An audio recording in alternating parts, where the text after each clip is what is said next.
Hello there, and welcome to my channel, Novice Modelling and the Midlife Crisis. My name is Andy, and today, as you can see, we're looking at my Italeri AS51 Horsa Mark 1 with British paratroops, which is kit number 1356 in the 172 scale, and is part of Italeri's current D-Day 80 years commemorative offerings that they put nice new boxes on a lot of kits and are just basically saying hello, it was D-Day recently. So what I actually did was I actually intended to build this and my Skytrain DAKOTA as a sort of commemorative sort of build series for Operation Market Garden, which started on September the 17th and ran through till around about September the 25th, I think. As with all best laid plans, I didn't quite manage to get them finished in time for jumping off day, but we have managed to get them completed during the course of the operation's duration. So yay me.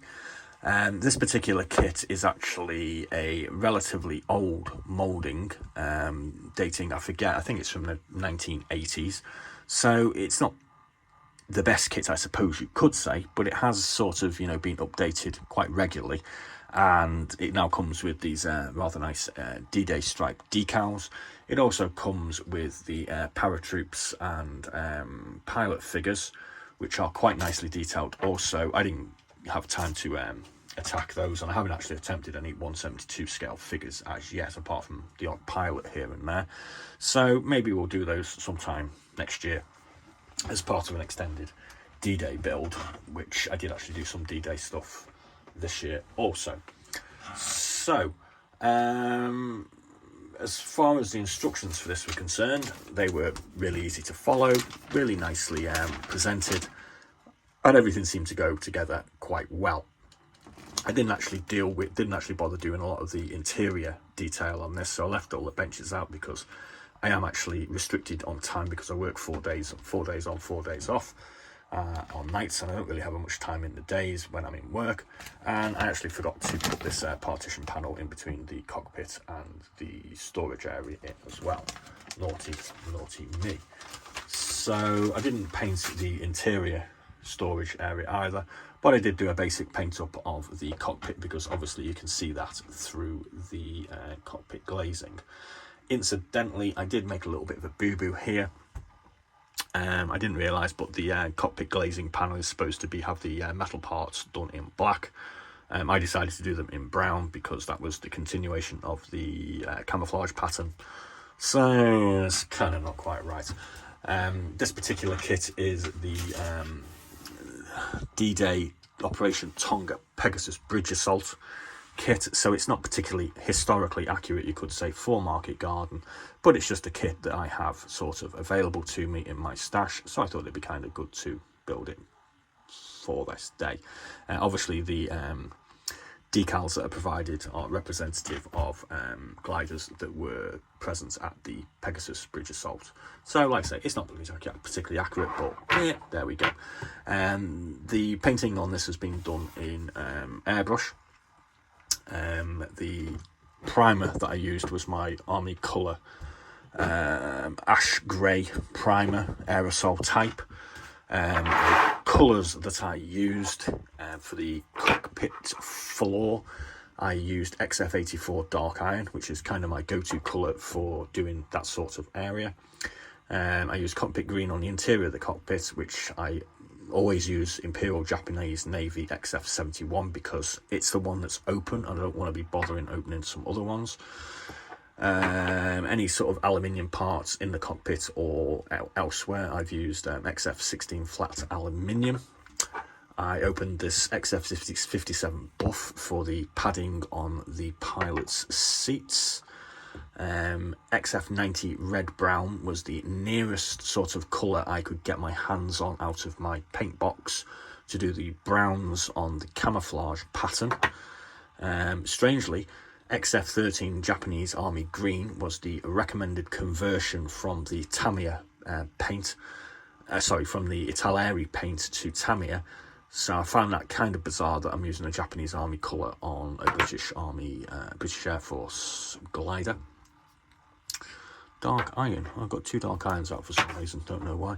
I used rubber black XF85 on my tyres and the flat black XF1 on the undersides of the airframe. As always, I use a combination of Tamiya cement and Tamiya extra thin, and this is one of my first or second attempts at using Humbrol Mascol, which kind of worked, I think.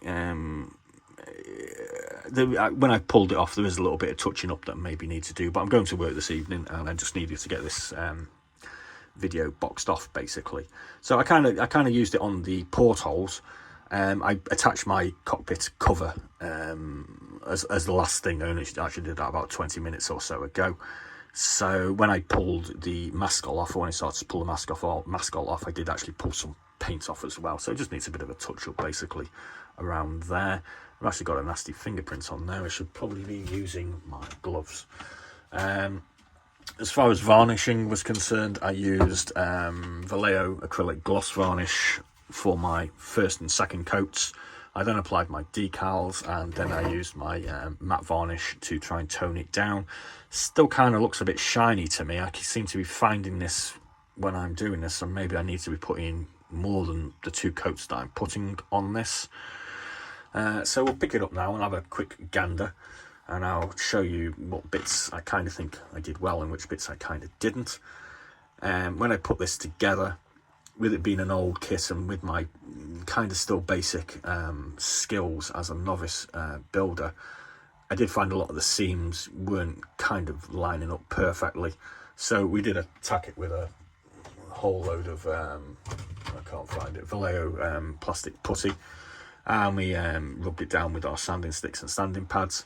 So that was mainly sort of here, around this section here, and on the undersurfaces, and I think I'm quite happy with it. It came out reasonably well. You can still see the seams, but on the amount of time I have to build these, which is normally sort of 4 days, I can't really sort of aim for perfection, and I don't really kind of want to at the moment. So I'm just going to put one of these gloves on because I am getting fingerprints all over this, I've noticed.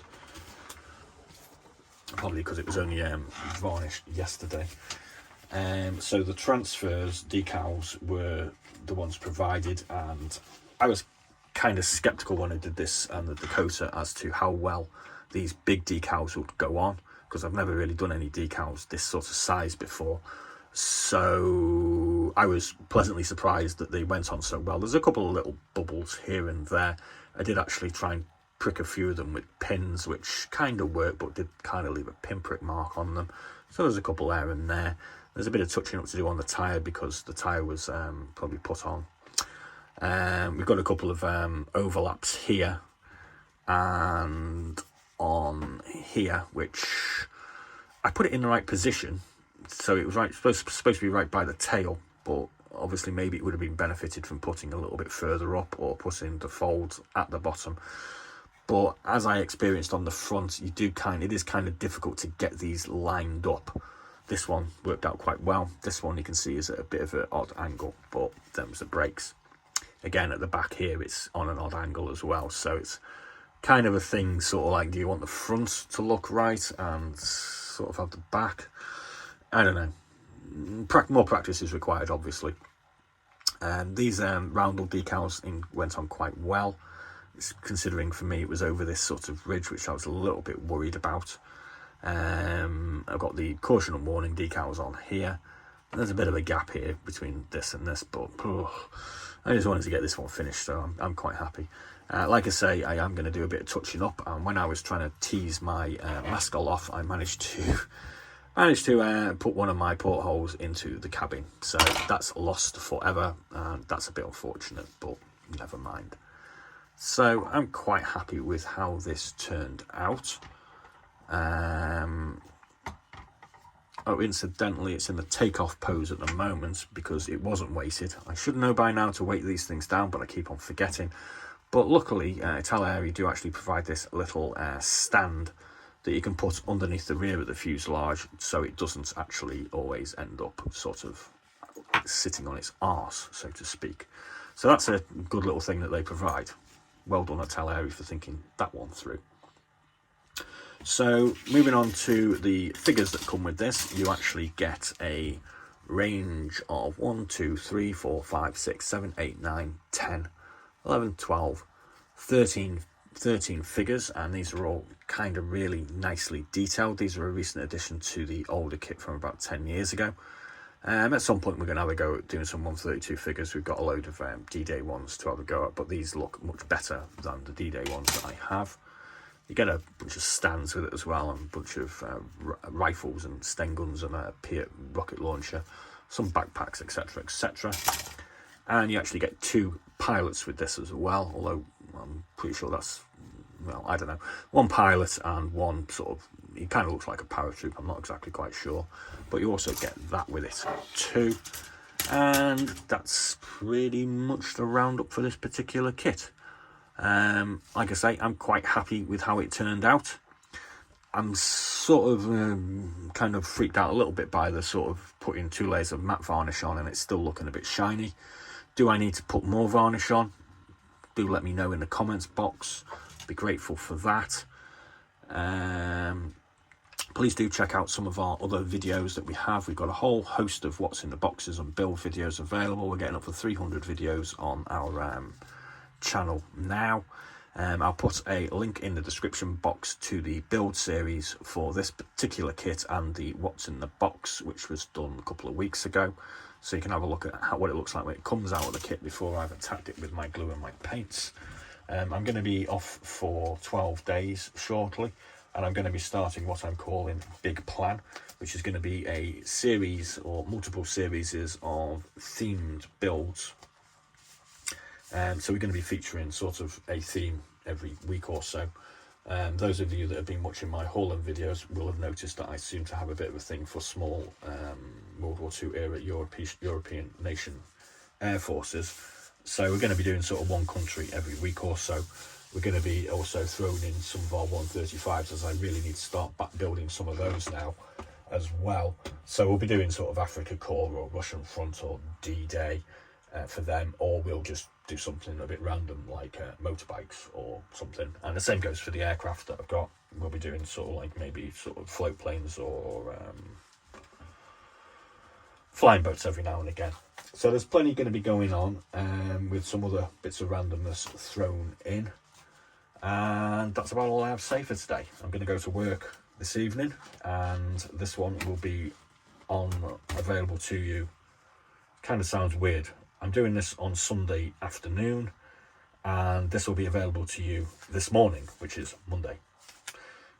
So yeah, thanks for watching, and as always, be seeing you.